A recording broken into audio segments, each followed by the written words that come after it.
There is a boy standing in front of Daemon Targaryen right now with dyed silver hair, and he is not who everyone thinks he is. Ormund Hightower just pulled off a con so quiet, so calm that Daemon, the most paranoid man in Westeros, didn't catch it. And by the end of this video, you'll understand why that one handover in a random field might be the single smartest political move anyone has made in this entire war. Let's get into it. Quick context, if you're just joining, this is House of the Dragon Season 3, Episode 3. Heavy is the head. Team Black just took the Iron Throne last episode. Rhaenyra's queen now. But this episode slows everything down, and that's exactly why it's dangerous, because in this show, the quiet episodes are always where the real damage gets done. We open on Rhaenyra, alone in her first days as queen, and immediately the show tells you something's wrong. She's not sitting like a woman who won, she's sitting like a woman waiting for the other shoe to drop. She sees a rat at her feet, and her face goes cold with disgust. Now, if you remember, season 2, Aegon had every rat catcher in King's Landing executed after the blood and cheese killing, trying to hunt down the assassins. So, this rat isn't just set dressing, that rat is the show telling you the infrastructure of this city is still broken. The purge Aegon ordered actually made the vermin problem worse, not better, and now Rhaenyra is inheriting the literal decay of her enemy's paranoia. Here, the long running fan read that King's Landing itself functions as a curse for whoever sits the throne. Book readers know this pattern repeats for basically every ruler in Fire and Blood. This shot quietly confirms the show is leaning into that same doom. Moving to the next scene, Daemon flies out to meet Ormond Hightower's army in an open field. No walls, no fortifications, both sides completely exposed to each other. This is Daemon trying diplomacy, actual diplomacy. If you watch this character for 3 seasons, that alone should make you suspicious because Daemon's default setting is skill first. Here he's negotiating for the Hightower army to stand down and go home to Old Town. Watch the way the camera keeps both armies in frame together instead of cutting between them separately. The show is visually saying neither side actually has the advantage here, no matter what happened at King's Landing. Now, here's where it gets interesting. As part of the deal, Damon asks for one specific thing back: Alicent's youngest son, Daeron, who's been fostering with the Hightowers in Old Town for years. Ormond agrees immediately, no hesitation, no pushback, and that ease should be your first red flag. Ormond has been calm through this entire negotiation, and calm is not what you'd expect from a man who just lost his war efforts leverage. Pay attention to Ormond's body language, specifically in this handover. There's zero guilt, zero tension in his shoulders. Actors telegraph a lie through hesitation, and this actor gives you none. That's a performance choice, not an accident. Let's jump to the throne room debate. Back in King's Landing, Daemon and Rhaenyra argue over what to do with the boy. Daemon wants him executed straightforward to eliminate a rival claim to the throne.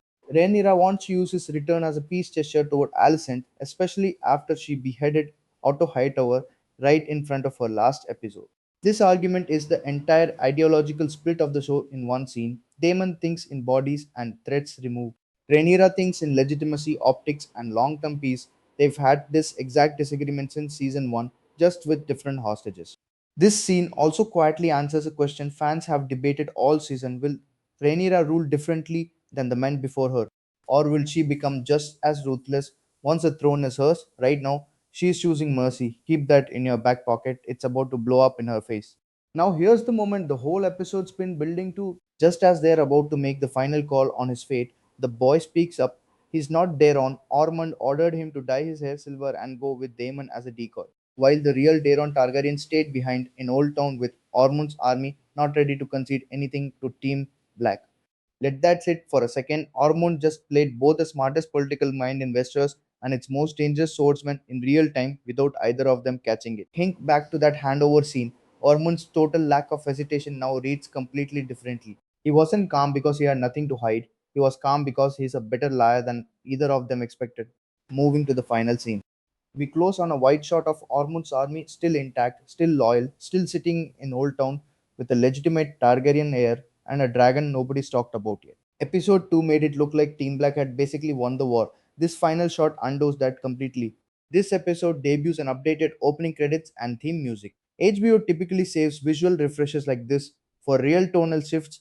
This one marks the season pivoting from spectacle and battles into the cost of power. Daeron's dragon, a blue named Tessarion, was first glimpsed marching with Hightower forces at the end of season 2.